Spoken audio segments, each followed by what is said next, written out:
Y Nuño Domínguez, tú que estás aquí, muy buenos días. Buenos días, presente. Nacho Carretero, muy buenos días. Buenos días desde la distancia. ¿Qué te ha pasado? Bueno, nada especial, que me comunicaron el otro día que estuve en contacto con un positivo, entonces pues lógicamente me quedé en casa, me hice una PCR y me acaban de decir que es negativa la PCR, por lo tanto buenas noticias, pero sí, por precaución pues preferí no ir, que no está la cosa como para arriesgar. Yo también agradezco que no arriesgues y que todo, no hayas aparecido por aquí. Puedes aprovechar para cortarte el pelo, pero no, porque tampoco puedes ir a la peluquería. Podría hacerlo yo mismo, pero no. Bueno, tienes 10 días por delante, tú mismo. Sí, puedes probar tus dotes de peluquero. Esta mañana pensábamos, sobre todo en ti, bueno, en los dos, porque a los dos os gusta el fútbol, pero esta mañana pensábamos en ti porque cuando hablábamos en la sección de deportes de lo apretada que está la liga en la cabeza, que parece que ninguno de los que están arriba quieran ganar la liga, porque todos van empatando, cuando uno empata todos empatan, cuando uno pierde todos pierden, que nos acordábamos, Nacho, de aquellas ligas que se deciden en el último minuto, incluso en el último penalti. Tú sabes mucho de eso, ¿no? Sí, algo de experiencia tengo, yo y todos los deportivistas, de perder una liga. Es que si lo piensas, esto ocurrió, el penalti de Jukic ocurrió en el año 94. O sea, es que esto ya pasó toda una vida. Pero si lo piensas ahora, tantos años después, tú dices, esa situación que salió de la cabeza más enrevesada de un guionista loco. Claro. Porque es la última jornada de una liga, en el último minuto hay un penalti y si lo metes eres campeón y si lo fallas pierdes la liga. Sí. Es espectacular. Pero a mí me gustan estas ligas así. ¿A ti no te gustan, Nuño? Bueno, si las gana tu equipo te gustan más. Claro. Porque yo, por ejemplo, me acuerdo... A ti te gusta un poco más. Sí. No, recuerdos traumáticos. A mí, por ejemplo, yo me acuerdo mucho de las ligas que el Barça ganó en Tenerife, por ejemplo. Claro. Ese tipo de cosas yo me acuerdo mucho. Yo me acuerdo para mal también. Y además los malos recuerdos creo que se quedan más en la mente que los buenos. Pero es como yo de las ligas de Tenerife me acuerdo mucho. Bueno, éramos pequeños, ¿no? Pero bueno, vosotros erais pequeños. Éramos todos más jóvenes, quería decir, ¿no? Sí, pero esos fueron espectaculares, el contrapronóstico, y 2 años seguidos pasando lo mismo, ¿no? Sí, fueron 2 años consecutivos. Claro, el guionista renovó temporada y decidió que iba a hacerle el mismo final a la serie. Pero yo sí pienso, ¿no, Nuño? Que las ligas así apretadas hasta el último minuto, hombre, es verdad que si gana tu equipo mejor, sí, pero yo sí que creo que le da mucha mucha más emoción. Es lo que hablábamos el otro día, es lo que debería ser una competición de este tipo, ¿no? Con emoción hasta el último momento y con varios equipos igualados, ¿no? Como esas ligas que también recordamos todos, ¿no? Que eran de dos equipos y los dos con 100 puntos. Y que aquellos que tienen menos presupuesto ves que tienen opciones también de ganarla. Yo creo que lo vuelve más emocionante. Sí. Me da la sensación de que este año el guionista ha vuelto a tomar el control, ¿eh? Está a los mandos otra vez. Pero si es el mismo de las ligas de Tenerife, yo estoy tranquila. Ahí lo dejo. Cuidado que no sea el del penalti de Jukic. Bueno, también nos favoreció el penalti de Jukic a nosotros. Claro, o sea, claro, a mí perspectiva tuya, correcto. El guionista siempre me favorece. ¿Y con VAR o sin VAR? ¿Tenéis criterios sobre esto? Con VAR de copas no, con VAR de revisión de la jugada. Yo es que el VAR es una máquina que debería estar más al servicio de la persona, ¿no? Del árbitro. Entonces, si el árbitro considera que el VAR ha visto una mano, pero que esa mano ha sido involuntaria, pues no debería ni consultarlo. Pero claro... Es que hay mucha polémica sobre esto. Sí, hay mucha lo que pasa es que, como yo digo muchas veces, como a mí me ha gustado tanto el rugby siempre revisan las jugadas a través del televisor, nunca pasa nada. No sé si la polémica está justificada y eso o no. Que se da en buena caña. Y eso que se da en buena caña. ¿A ti con VAR o sin VAR? No, yo creo que el VAR es lógico y ya no hay vuelta atrás. El fútbol tiene que ser más justo y con el VAR es más justo. Otra cosa es que haya que mejorarlo, pues que haya que revisar los protocolos, pero el VAR ya es impensable que no haya VAR porque se cometían injusticias tremendas. Lo que pasa que con VAR o sin VAR, polémicas arbitrales siempre va a haber motivo de queja, siempre va a haber agravios. Eso siempre va a existir, porque yo creo que forma parte de la cultura del fútbol. La gente se enfada o entra en la polémica, y sobre todo los medios, porque les gusta, porque da juego. Tienen que llenar horas de emisión y páginas de los periódicos. A mí personalmente es que me aburre soberanamente las polémicas arbitrales. Yo creo que a cualquiera que le guste de verdad el fútbol, el tema arbitral le aburre. Es un rollo. Yo recordaba un día cuando los partidos empezaban, cuando el árbitro pitaba al principio y al final, o sea, duraban 90 minutos. Ahora cada partido dura 90 minutos sobre el terreno y una vida fuera del terreno. Y que igual suena tópico, pero es que al final quejarte del árbitro quiere decir que no has jugado lo suficientemente bien como para no ganar el partido. Exacto, ¿no? No has podido ganar por tus propios medios. Por cierto, ¿el Depor cómo va? El Depor bien, gracias. Sigue en manos de ese guionista retorcido. Vale. Ángels, el Depor está en segunda B. ¿Qué quieres que te diga? Bueno, no sé. A lo mejor subía a segunda A. Está en otro mundo. Tú me preguntas por la Liga, por ganar la Liga, y yo te contesto, pero el Depor está en segunda. Tú el dolor lo llevas por dentro. Yo estoy de luto por dentro. Venga, volvemos enseguida, que nosotros como el Cholo vamos partido a partido.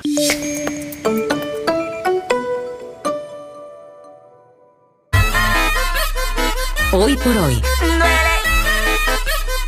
Àngels Barceló.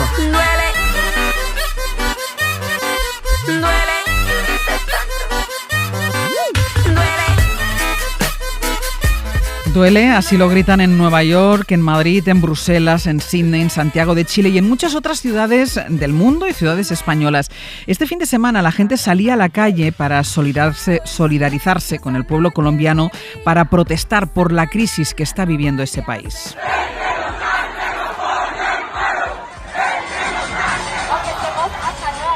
Son 15 días ya de paros, de violencia, de altercados. Todo empezó el 28 de abril. Ahí prendía la mecha de la reforma tributaria que el gobierno colombiano quería aprobar en el Congreso, pero día a día se va agravando la situación y se suman nuevas causas a la protesta originaria. Duele, dice el pueblo colombiano, pero duele, dice también el presidente Iván Duque, dice que le duelen las protestas. Nos duelen los miles de familias colombianas que han sido víctimas del vandalismo. En estas familias contamos las que han visto partir a sus hijos para enfrentar la criminalidad. Nos duelen todas las vidas de aquellos que han sido víctimas de la violencia de estos días. Todos los colombianos rechazamos sin ambivalencia los actos de violencia. Vamos a poner hoy Colombia en el foco, porque es verdad que estos días en los tramos más informativos hemos estado hablando del balance, de los altercados, de las víctimas, de los desaparecidos, pero no hemos parado un momento de decir, bueno, pero ¿qué está pasando en Colombia? Nacho, ¿tú conoces ese país? Sí, estuve hace un par de años haciendo un reportaje para El País que titulamos Las Olvidadas de la Paz, y evidentemente lo que está pasando en Colombia exige un análisis profundo y un conocimiento que yo no tengo, pero sí en esa visita, en ese trabajo, también por ser un viaje por trabajo y tener que profundizar y estar sobre el terreno, pues te llevas ciertas sensaciones. Yo recuerdo que estuve en los departamentos de Caquetá y de La Guajira, que son dos departamentos bastante castigados, y ya entonces, hace 2 años, la situación de tensión, de inseguridad y de caos que se vivía en Colombia era tremenda. Y bueno, pues allí lo que te decían, yo cuando estuve, los datos eran que cada 3 días asesinaban a un líder social, de un movimiento social, activista, líder comunitario, etcétera. Que los paramilitares y las bandas criminales, como las denomina el Estado, las BACRIM, campan a sus anchas y controlan mucho territorio del país, y que hay una incomparecencia generalizada del Estado. Y claro, todo eso lo notabas como un caldo de cultivo, como una atmósfera que se percibía, como que estaba todo debajo de la alfombra, y me da la sensación de que la alfombra se ha levantado y ahora va a ser muy difícil parar eso. Nuño, ¿tú conoces Colombia? No lo conozco, no tengo pero me han dicho que es uno de los países más bonitos de América Latina. Sí, más bonito. Es una pena estar hablando de Yo esto. Yo estuve ahí cuando el plebiscito, yo conocí ese país cuando el plebiscito, que además fue un momento como de mucha esperanza, un momento de que las cosas podían cambiar mucho, podían cambiar a bien. Pasó lo que pasó con aquel plebiscito. Yo creo un poco lo que dice Nacho, ¿no? Que las cosas se iban ocultando debajo de la alfombra, y a lo mejor estos días la alfombra se está levantando, y quien nos lo puede contar bien es Carolina Ethel. Ella es periodista, es colombiana, trabajó durante 10 años en la Embajada de Colombia en Madrid, ella vive aquí en Madrid. Carolina, ¿qué tal? Muy buenos días. Buenos días, Ángel. Carolina, que un día la llamamos para hablar de reggaetón, y ella me decía ahora para lo bueno y para lo malo. Claro, lo malo es lo que está pasando ahora en Colombia. ¿Tú cómo lo explicas, lo que está pasando en Colombia? Bueno, yo creo que Nacho y Antón Nuño. Nacho, Nuño y tú han hecho un buen análisis de lo que está pasando. Hemos estado metiendo debajo de la alfombra un montón de situaciones que no se han solucionado, que vienen desde muchísimo más atrás que estos años recientes, pero yo me voy a limitar a septiembre de 2019, que fue cuando tuvimos una represión policial muy fuerte que acabó en la muerte de Javier Ordóñez, un abogado, en la calle de una manera absolutamente injustificada y frente a las cámaras, ¿no? Además con mucha soberbia estos policías. Y ahí yo creo que empezó un poco a esto que está pasando ahora, ¿no? que ya digo que viene de antes, pero sí, vamos a ponerlo ahí. Porque en diciembre de 2019 también asesinaron a un joven en una de esas manifestaciones que arrancaron con esto que pasó con Javier Ordóñez. Y ahí empezó a mí me gusta hablar de un tema del lenguaje, cómo estamos utilizando el lenguaje de una manera que disfraza las cosas de lo que no son. ¿Por qué? Entonces, por ejemplo, ahorita ustedes ponían esa intervención del presidente Duque, ¿no? Y el presidente Duque habla de que nos duele las protestas, nos duele las personas que están siendo afectadas por el vandalismo. Entonces, cuando tú instalas ese discurso y desconoces que antes del vandalismo había una gran cantidad de personas saliendo pacíficamente a la calle, con tambores, con pancartas, además que llevan varios años en esto, ya te digo, varios años por limitarlo, porque esto es muy histórico. Cuando tú desconoces eso y centras el debate en el vandalismo, que ha sido una cosa que surgió unos días después del comienzo de las marchas, y que es lo que de alguna manera ha justificado, o con lo cual el gobierno ha justificado esta represión. Locura con la policía y el ejército. Y cuando me dices que es un descontento que lleva desde hace tiempo y que quizá con la muerte de esta persona que tú decías, ¿el origen es la desigualdad? Sí, yo creo que el origen es la desigualdad y para no caer como en lo mismo que estamos escuchando por todos lados, que es muy válido, yo quisiera recomendar de las personas colombianas que están escribiendo en la prensa aquí, Juan Gabriel Vázquez, por ejemplo, ha hecho una columna maravillosa el domingo, pero vuelvo al tema del lenguaje. Yo voy a decir una cosa de mi niñez, como cuando hablé para venir aquí me contaron como háblalo desde tú colombiana desde acá, ¿no? Más que periodista. Y se lo decía Fernando ahora, te dicen cuando en tu casa que hay que mejorar la raza. Yo creo que crecer en un país donde te están constantemente mandando el mensaje de que tú tienes que mejorar tu raza, cuando yo llevo 13 años viviendo aquí, claro, para mí ahora es chocante, pero yo crecí con eso, yo crecí con una abuela diciéndome eso. Y mejorar la raza quiere decir que tu raza no está bien, que ser indígena no está bien, que ser negro no está bien.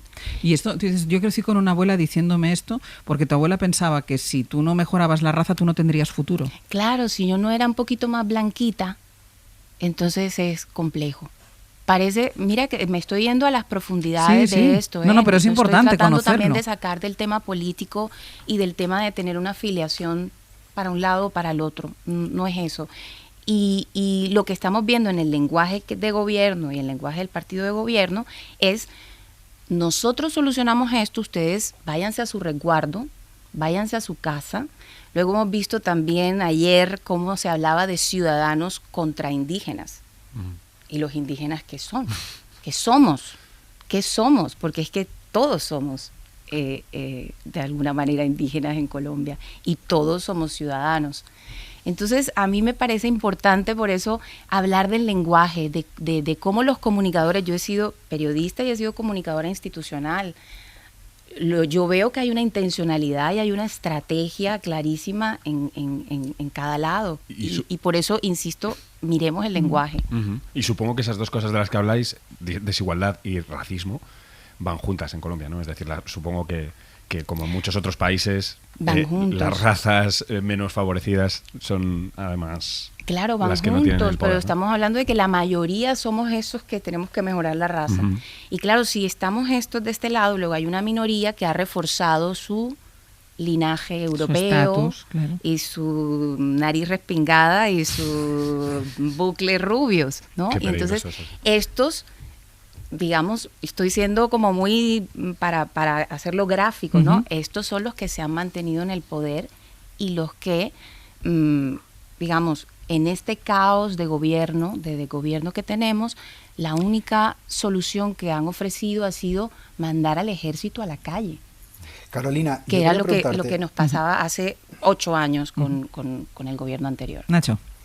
Este diagnóstico que haces, que además es muy familiar en toda Latinoamérica, parece que se repite el paradigma, ¿no? Esas élites que parece que llevan siglos instaladas ahí en una forma de oligarquía y luego el pueblo llano sufriendo la desigualdad. En caso de Colombia, por colegas, por amigos que viven allí, hay quien opina, y no sé tu opinión, que en Colombia nunca zanjó su guerra civil, nunca ha terminado, que sigue ese conflicto ahí instalado y que el Estado no ha podido resolver eso y de hecho no controla diversas zonas del país. ¿Tú crees que que ahí hay un germen que está sin cerrar y que desde ahí todo lo demás se amplifica y se agrava? Sí, Nacho, definitivamente. Y creo que además es algo que deliberadamente no se ha querido zanjar, porque es que si se zanja, hay una serie de personas, de comunidad que ha ido construyendo, yo le digo, ese barrio vallado, donde viven, ¿no? Con vigilancia privada, con todo esto. Entonces, eso se va a derrumbar. Y es lo que pasa en toda América Latina. Entonces, sí creo que es algo que viene de muy atrás. Ayer, como les digo, paso muchas noches sin dormir, porque en la noche es cuando se apagan las luces y salen estas caravanas del ejército y de la policía a decirle a la gente, váyase para su casa, ¿no? Quiero decir, ¿por qué yo no puedo estar en la calle? Esa es la primera pregunta, ¿por qué no puedo estar en la calle? Sí, ¿no? Váyase para su casa. Pero ayer me acordaba de una novela de Álvaro Cepeda Zamudio, del grupo de Barranquilla, muy amigo de García Márquez, y que hizo una novela maravillosa que se llama La Casa Grande. Y si me lo permites, te quiero leer un pedacito, por favor, de un diálogo fantástico de dos soldados. Y dice no es tu culpa, tenías que hacerlo. No tenía que hacerlo, contesta. Dieron la orden de disparar y tuviste que hacerlo. No tenía que matarlo, no tenía que matar a un hombre que no conocía. Dieron la orden, todos dispararon, tú también tenías que disparar. No te preocupes tanto. Pude alzar el fusil, nada más alzar el fusil y no disparar. Sí, es verdad, pero no lo hice.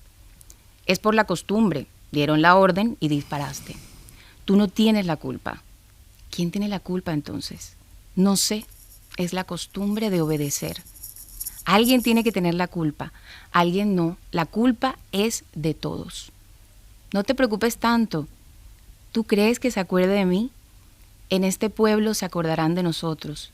En este pueblo se acordarán siempre. Somos nosotros los que olvidaremos.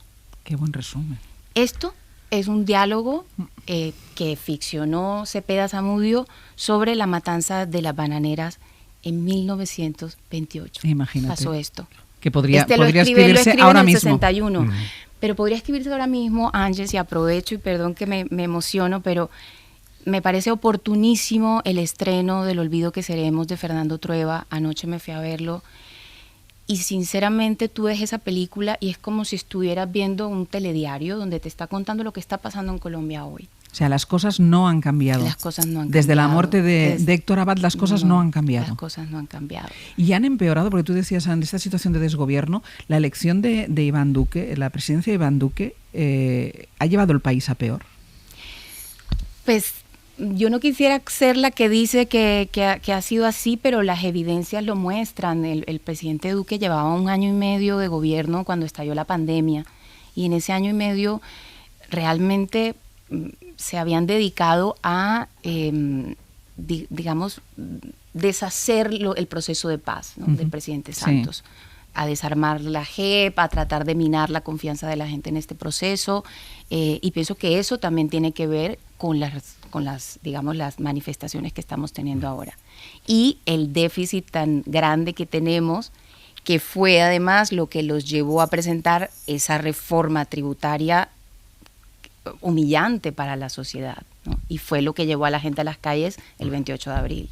Y Carolina, por intentar buscar una salida, algo positivo, ¿tú crees, sé que la pregunta es compleja, demasiado compleja, pero ¿tú crees que hay una solución, que en algún punto, en alguna toma de decisión, en algún viraje está la solución a esta situación? Porque yo recuerdo cuando estuve allí, decía la directora de Oxfam en Colombia, decía que hacía un llamamiento y decía: Colombia no se graduó, déjennos que terminemos nuestro proceso y que resolvamos nuestros problemas, porque aún no lo hemos hecho. Y de cara al mundo parece como que el gobierno vende que en Colombia ya está solucionado todo y ya está terminado todo. La realidad parece decir que no. ¿Tú crees que es verdad que falta que Colombia se gradúe, que zanje sus problemas? Y si es así, ¿cómo puede hacerlo Colombia? Sí, yo creo que tiene algo de razón. Son sociedades o democracias jóvenes, ¿no? Aquí en Europa han pasado por un montón de situaciones. Bueno, eso por un lado, pero lo que me parece importante es que esto que está pasando ahora, como les acabo de mostrar en un libro que recomiendo muchísimo, viene pasando todo el tiempo. Nos hemos dado cuenta, somos conscientes, viendo la película de ayer lo vemos, está clarísimo que estas cosas han pasado.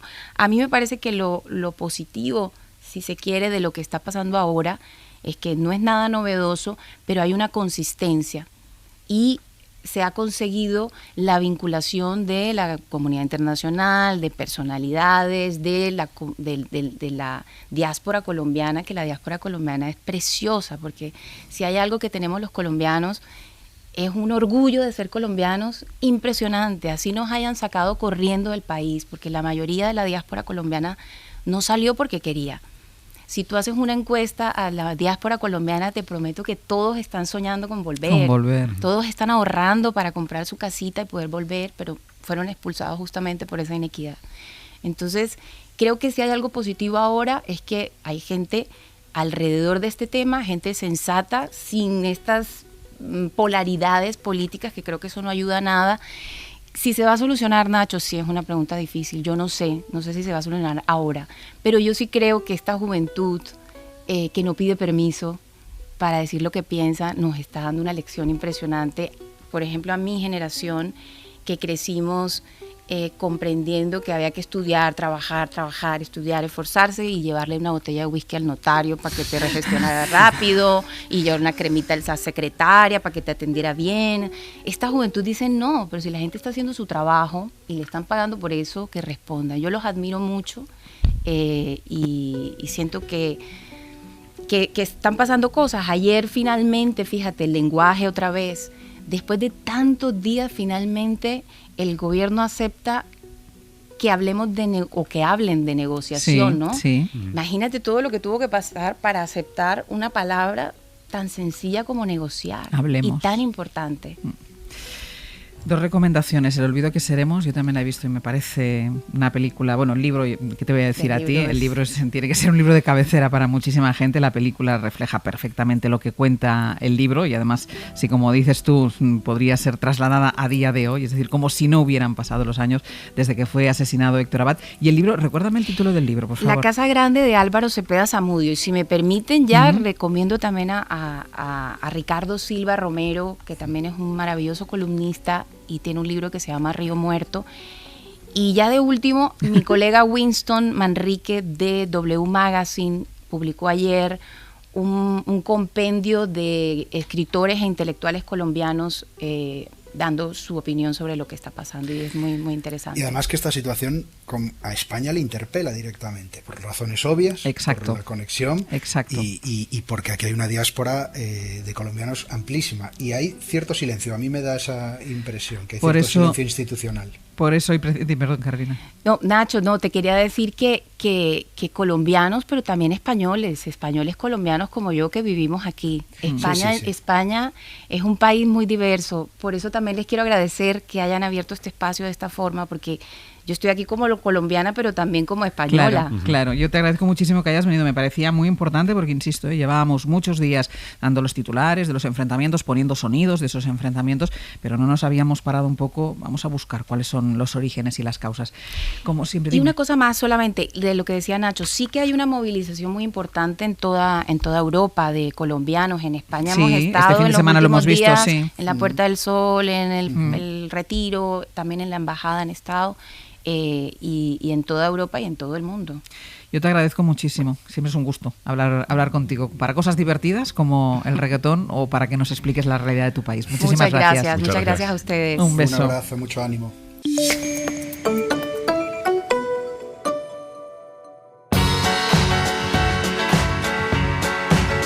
En la cadena SER, Hoy por Hoy, Ángeles Barceló. Y con Nuño Domínguez y con Nacho Carretero, que por cierto, Nacho, tú y yo no tenemos nada que ver en los anuncios de la obra de teatro de Fariña, que conste, ¿no? ¿O tú tienes algo que ver? Que quede claro que eso no tiene nada que ver conmigo.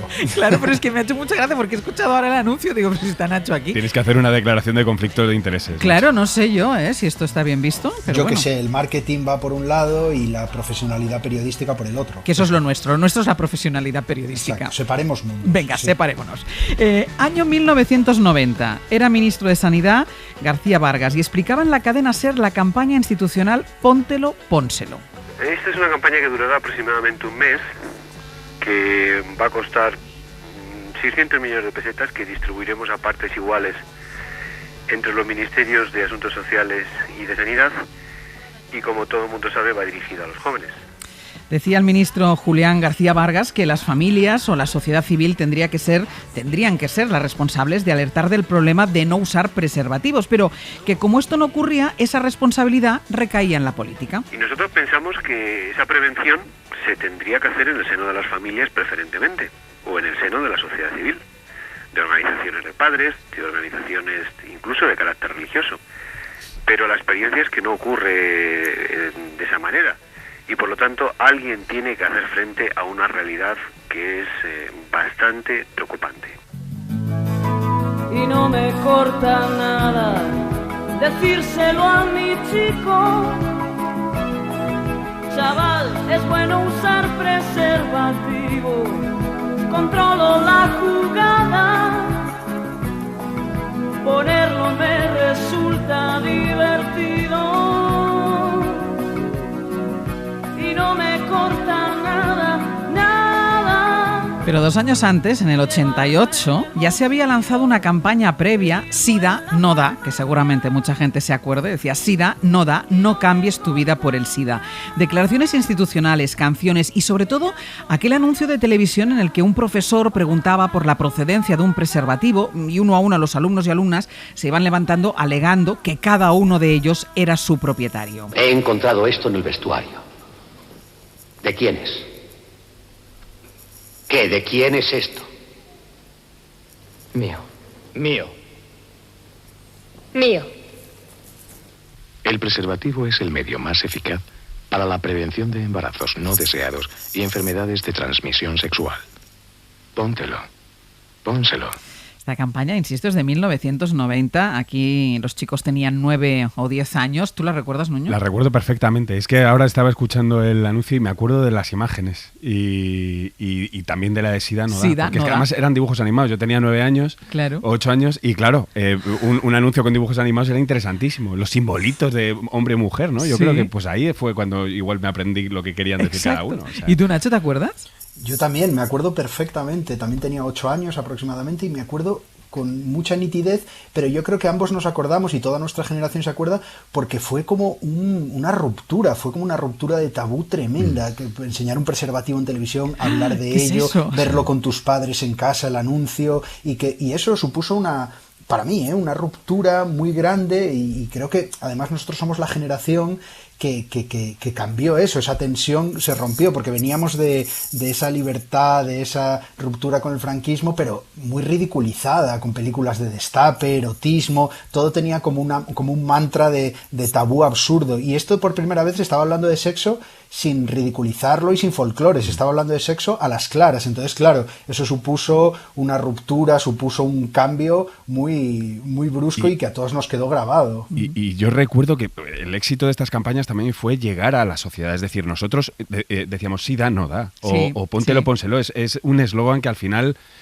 pasó de la publicidad a la sociedad y se decía, pues no sé, como también pasa con el humor, ¿no? Los chistes que se viralizan en la sociedad y tal. Y yo creo que ese fue el gran triunfo de esta campaña, porque además hay que recordar que hubo oposición por parte de la Iglesia, oposición dentro del gobierno socialista, gobierno socialista, que por cierto he leído declaraciones que contaban que había ciertos ministros que, por ejemplo, el ministro de Educación no quería que ese anuncio fuese en una clase, y por eso se hizo en un gimnasio. Por ejemplo, mira, hemos reparado en estas campañas porque es verdad que yo tengo la sensación que campañas de este tipo ya no se hacen, pero en cambio el número de casos de enfermedades de transmisión sexual va en aumento día a día. Las infecciones se incrementan cada año un 26% 10%. Y claro, nos preguntábamos por qué, ¿no? Y también queríamos saber de qué hablamos cuando nos referimos a estas infecciones, a las ITS, las enfermedades de transmisión sexual. Así que Alejandro Martín Gorgojos, miembro del grupo de ITS de la Academia Española de Dermatología y Venerología, trabaja en el servicio de ITS del Ayuntamiento de Madrid. Alejandro, muy buenos días. Muy buenos días, Sánchez. Encantado. ¿Qué entendemos por ITS? ¿Cuáles infecciones de transmisión sexual, pero cuáles son las más comunes? Pues bueno, las infecciones de transmisión sexual, normalmente cuando hablamos de ellas solemos hablar fundamentalmente de las que son de declaración obligatoria, que son además de las que tenemos datos objetivos. Y en este sentido, las que tendríamos que considerar como ITS bacterianas frecuentes y con un aumento considerable de su incidencia son la sífilis, el gonococo y la clamidia. Uh-huh. Llamamos ITS en lugar de ETS precisamente porque una proporción grande de infecciones no dan síntomas. Por eso antes hablábamos de enfermedades pensando que la mayor parte de infecciones iban a dar síntomas, pero ahora hablamos de infecciones y es importante que las personas sepan que hay que hacer pruebas para cribar las infecciones de transmisión sexual si existen situaciones de riesgo. ¿Cuáles son las causas que piensas que hacen que vayan en aumento? Pues las causas no son únicas ni unívocas. Yo creo que es un fenómeno complejo. Desde luego hay una relajación en el uso del preservativo, hay menos uso de preservativo.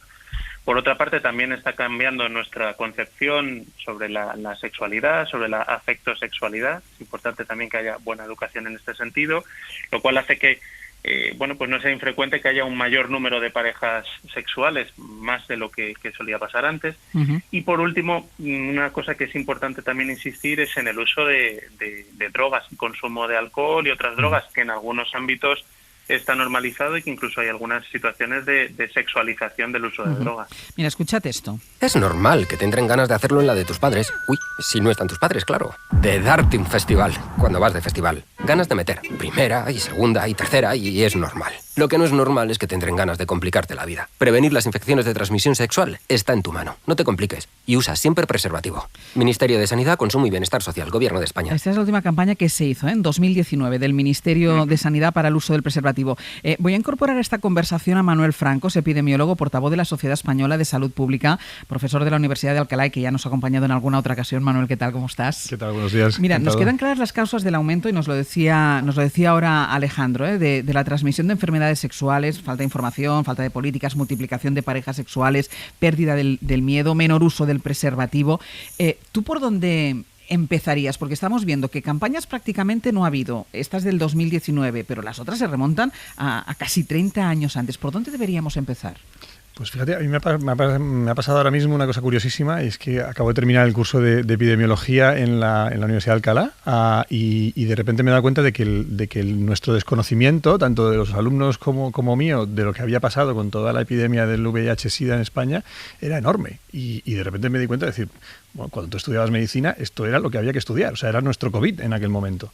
Y veíamos los casos y luego tuve la suerte de irme a Berlín y allí acabé en el departamento de infecciosas, entonces era como bueno, pues como es la pandemia de COVID ahora mismo. Y de repente piensas, 20, 25 años después, se nos ha olvidado todo. Y no hay una continuación ni del conocimiento ni de las campañas, porque, bueno, en el fondo es la epidemia de VIH-Sida es uno de los galardones o de las medallas que nos ponemos en el mundo de la epidemiología y de la clínica, que hemos sabido, aunque no tengamos una vacuna, hemos sabido controlarlo perfectamente y hemos pasado de ser una enfermedad infecciosa que nos mataba a ser una enfermedad crónica. Entonces esto es fascinante, ¿no?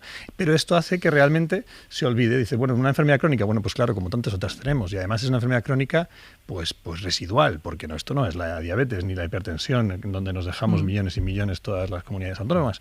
Entonces, realmente, pues se ha ido relajando. Sí. Y cuando no está en la palestra y no está en la mesa, ni en la vuestra, ni en la de los profesores, ni en la de los estudiantes... Se va olvidando como si no existiera. Y es escalofriante, porque yo esta mañana mirando las cifras de cuánto mataba el SIDA en España en la época de estas campañas, y son casi 5.000 muertos al año de SIDA en España. La mayoría hombres, pues, estaba muy asociado también al uso de drogas, etc. Sí. ¿Quién tiene que tener la responsabilidad de la prevención? Porque escuchábamos en el 90 como Julián García Vargas, como el ministro, decía, estos son las familias, el entorno social.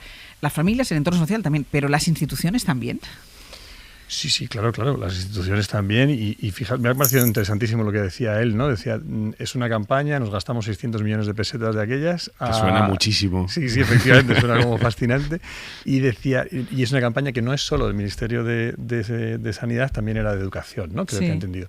Entonces, esto de que sean intersectoriales es fundamental, porque si pensamos realmente cómo hemos pasado la pandemia, la epidemia de VIH-Sida, no recordamos esas campañas, recordamos el SIDA no da, el muñequito y todo lo que aprendemos, nos acordamos de la siguiente ministra, pero realmente son muchas cosas las que sucedieron, muchas cosas que tenían que ver con la ciencia, con la epidemiología, con los datos, con la farmacología, con Magic Jordan, con Rock Hudson. Entonces, al final es una mezcla de todo, ¿no? Teníamos las celebrities que de repente iba cambiando todo, mi abuela diciendo, pero no puede ser este hombre, y de repente... Pero mira, estamos hablando del SIDA, pero nos decía Alejandro que las más comunes son sífilis, gonorrea o la clamidea, y claro, falta de información. Por ejemplo, pienso en de los adolescentes, que ahora tienen información que les llega de todos lados, que tienes la sensación que les bombardea, pero en cambio no la tienen, ¿no? Bueno, a mí me gustaría, si me lo permitís, hacer un pequeño comentario. Bueno, pues ahora mismo los casos de SIDA son prácticamente marginales, no se están viendo en España prácticamente nada, porque es cierto que hay buena detección de casos de VIH, de infección por VIH, con lo cual no debemos confundir VIH y SIDA, porque existe además un fenómeno de estigmatización de personas que conviven con el VIH, teniendo en cuenta además que el tratamiento antirretroviral hace que los pacientes que tienen una carga viral indetectable no transmitan el VIH. Pero Alejandro, que eso es uno de los motivos por los que a veces no se utiliza preservativo, porque precisamente hay seguridad en que no se va a transmitir el VIH. Pero igual no somos conscientes y sigue existiendo esa infección, es decir, aunque los antirretrovirales...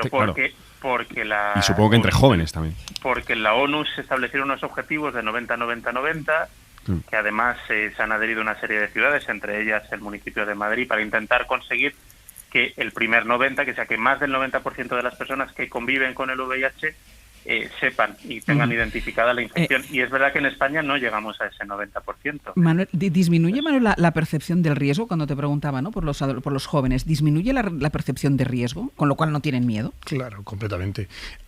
Porque yo creo que ahora mismo los adolescentes y los jóvenes tienen sus problemas, vienen más por ejemplo, con todo el tema de las tecnologías, las tabletas, el bullying. Para ellos el sexo tiene, por desgracia, mucho que ver con la violencia de género. El discurso es otro, completamente, y no se está hablando de este ¿Y cuál tiene que ser cómo se puede llegar a ellos? ¿Cuál debería ser la campaña ideal? Yo no soy un experto. Yo es que creo que ahora mismo al no ser un problema tan grande como lo fue el VIH, y ahora mismo el problema es el COVID, no hablamos de otra cosa, realmente ahora mismo lo que podríamos hacer, y seguramente lo más efectivo, es decir muy claramente que todas estas que tú te puedes hacer un test, un screening, y que lo puedes controlar, y que los chavales y las familias seamos conscientes de ello. Pero... y que sigan utilizando el preservativo. Bueno. Que se lo sigan poniendo. Number one. Alejandro, perdona que querías hablar. Si me permitís, o sea, yo creo que sí hay una necesidad no cubierta en ese grupo de población, porque además son personas que pasan de tener un pediatra a tener un médico de familia, no tienen que están en una situación en la que tampoco tienen autonomía al 100% para poder tomar decisiones sobre su propia salud. Entonces yo creo, por supuesto, insistir en el uso del preservativo es siempre una buena medida, pero creo que hay dos cosas que hay que insistir en este grupo de población. Lo primero, que haya una buena educación en afecto, sexualidad. Cada vez es más importante que tengamos en cuenta que las generaciones jóvenes, que efectivamente tienen mucha información, pero no tienen tanta información como a lo mejor podíamos tener la generación de Nacho o de Nuño, la mía, y por tanto no tienen esa percepción. Afortunadamente no tienen el miedo, pero no tienen toda la información que podíamos tener nosotros. Y luego, por otra parte, que tengan también la libertad de poder acceder a centros monográficos específicos en los que pues no se les va a dar una atención con una situación de cierta comodidad y de facilidad para atenderla y de poderles tratarse en caso de que pudieran tener alguna infección. Y recordar que además son asintomáticas en un porcentaje muy alto, y la clamidia, que es una bacteria que afecta de forma predominante a mujeres menores de 25, mujeres heterosexuales menores de 25 años, es una de las causas número 1 en el mundo de infertilidad, lo cual es muy importante que estos grupos poblacionales estén bien tratados. Lo tengo que dejar aquí, ya me sabe mal porque el tema me parece muy muy interesante, y a Nacho sobre todo porque se ha quedado ahí pensando todavía en las campañas. Sí, no, y además estaba pensando yo que esas campañas calan a toda una generación. Sí. Todo Mira lo que si no calan. se le explique, claro, todo lo que no se explique a los adolescentes hoy, pues crecerán con esa idea. Exacto. Muchísimas gracias, Alejandro, Manuel, a los dos. Muchísimas gracias. Y Nacho y Nuño, hasta la semana que viene. Un abrazo. Nacho, que te sea leve. Sí, nada, la semana que viene ya estaré ahí. Bueno, tú cuenta los días, que si no te dejo venir, ¿eh? No te Venga, preocupes, hasta luego.